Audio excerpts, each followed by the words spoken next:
ICC did this in violation of protocol. If they had known ICC protocol, then they would have seen that this was of international human rights standards. So it's kind of intruding upon somebody else's work na para bang, dapat ganitong gawin mo. Ganyan na nga dapat yung ginagawa ko. If the statement's tone had been to call concern, then maybe it would have been viewed more likely na parang si Duterte, no? Nung panahon na inaano na siya, tinatanong na siya, anong pangalan mo? Sigurado bang si Duterte ang nasa harap namin? Magpakilala ka nga. Yung napakahabang, my name is Rodrigo. Constructive. But here, there is a subtle insinuation that the ICC is doing its work differently or wrongly. That's why you will really see the court.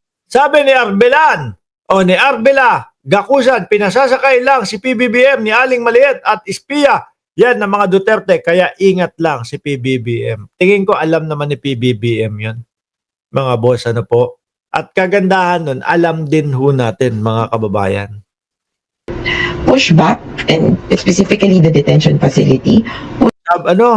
Sabi ni MCA Vocal Studio, wag nyo nang hintayin mga senador, mag-senador si Mark Ramos, baka 5 na lang ang matira pag inalis, mga korap na wala ho tayong planong maging congressman, wala ho tayong plano na maging senador ho.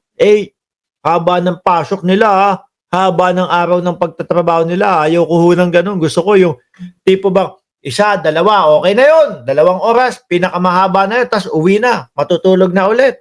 Di ba? Kagaya nitong vlog natin, magbablog ako 1 oras, pagkatapos, tapos na. Bukas ko na. Mamayang gabi ko na ulit kayo makakausap, mamayang gabi ko na ulit kayo makakasama, di ba? Resi Burton, puro kayo late, At ayan din, si Ma'am Marites Musti, late din po, Pushback because there are some factual inaccuracies forming part of the basis of this statement. And I think this is part of the whole narrative that, their camp has been pushing since 2 weeks ago, that Duterte is sickly and old and therefore has to be released at dapat nga house arrest dun sa bahay niya. Kakaiba-iba naman yung sinasabi nila. May iba nagsasabi, ganito, okay ang dating Pangulong Duterte, which is yung mismong dating asawa. Tsaka yung isang apo. Meron naman nagsasabi, anak naman ang nagsabi, na nawalan ng malay ang dating Pangulong Duterte. Yung isa naman pong bakla.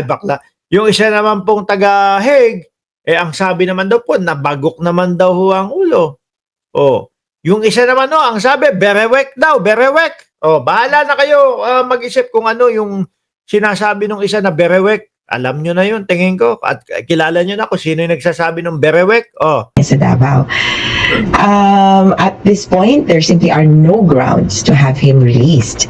And even if a country, nung isang araw, di ba, bansa ang pinag-uusapan, and even if a country has agreed, still it's the conditions. Now it's going to be about the victim card. Ako naman ang kawawa. For the victims, on the other hand, the real victims of the war on drugs, we don't want to see Duterte. Sabi ni Arbela Gakusan, wag bitiwan niya si Romualdez. Mas meron akong tiwala kay Romualdez kesa kay Aling. Ako din ho. Tama ho kayo. Tama po kayo, no? Suffering, actually. So what we just want is a factual evaluation of the situation at present, and that's going to help hugely their camp as well. Nakaisipin niya, tignan mo pag pinakawalan natin to, pag pinauwi natin to, kung saan mang bansa na dalhin to, tignan mo, mismo sila nagkakampihan para kay Duterte. Yung mga senador nila nagkakampihan para kay Duterte. Malamang pag pinauwi natin to or kung saan man natin dalhin to, malamang ito hindi na babalik sa ICC, hindi na harap. Kasama na din po doon yung sinasabi nila, kidnap yung ginawa sa dating Pangulo. Berewek ka ba to? Sabi ni Ronaldo, Kaime. Malapit na yun si Tobats. So we have to wait for the process to finish. The factual evaluation of his fitness to stand trial could come in the same breath of medical examinations, as well as the physical determination of his physical state of health, because that's what they're alleging for interim release. Let me ask you, Attorney Conti, what to you what would constitute humanitarian considerations? Humanitarian consideration. Pero nung sila, panahon nila, mga kababayan, yung mga 3 taong gulang, yung mga 11 years old, yung 17 years old na mag-e-exam pa, ang tawag nila, mga ano lang daw, collateral damage lang daw. Ho. Pag napauwi yan, hindi sa Glory Mountain, magtataguya sa Glory Hole, magtataguya, sabi ni Benzer. Sabi ni Ma'am Neng Gigi, desperado na siguro. Kaya ginawa niya yung resolusyon sa house arrest. Baka daw siguro makatulong. Hindi, tingin ko may kaugnayan ito yung malapit ng pagharap ni dating Pangulong Duterte. Kaya po mga nagtutulong-tulong na po yung mga yan. Being extended to the former president. You know, it's been defined in various ways. I mean, in the negative by the senator, someone said that I think he's being denied his own medicines. Another said he needs 24-hour care.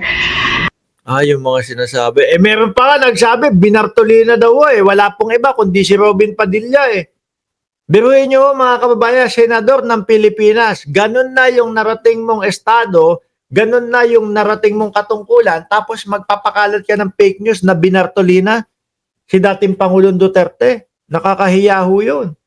Sabi ko nga ho sa inyo kahapon pa Si Mark Ramos, simpleng vlogger. Si Mark Ramos, ito, na simpleng tao. Di ba? Pero takot magsalita, takot mag-fake news sa inyo. Takot na magpakalat na si Duterte, Binartolina, ganito, ganyan. What more kung senador na ang ano natin, ang titulo natin. Di lalo kung pinangalagaan yung pangalan ko. Iboto niyo po ako sa imbornal. Wala ho tayong balak pumasok diyan sa politika mga bossing, or wala tayong balak magkaroon ng posisyon sa gobyerno. Humanitarian considerations is technically not within the realm of ICC jargon. What we would see there is the term equivalency of care, meaning whatever you provide to Dutch citizens, it's what you provide inside. So yun na yung pinaka parang humanitarian conditions term. Kung anong Puro kasinungalingan din kasi yung mga pinapakalat ho nila Yun nga, meron daw na hindi daw inaatenan, kumbaga walang nagbabantay. Huwag kayong mag-alala. Kasi pagkadating ni Bungo, ni Bato de la Rosa, diyan sa ICC, panigurado, pihado, 24 oras, meron nang magbabantay sa dating Pangulong Duterte. Di ba, DP Syndicate? Parang di galing sa loob si Robin, di alam ang Bartolina. Tanda-tanda na, fake news pa, no? ibigay sa nasa labas, yun din ang ibibigay sa nasa loob. At universal healthcare ang binibigay nila doon. Kung may ingrown ka, talagang pwede kang pumunta sa podiatrist. Di ba?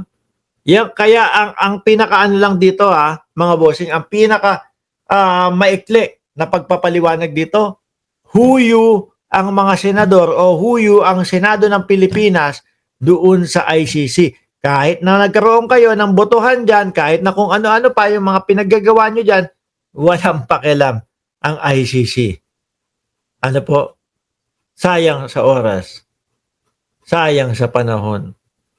Tapos, nakita pa ng mamamayang Pilipino na, ayan, hindi nyo iniisip yung dami nung mga naulila.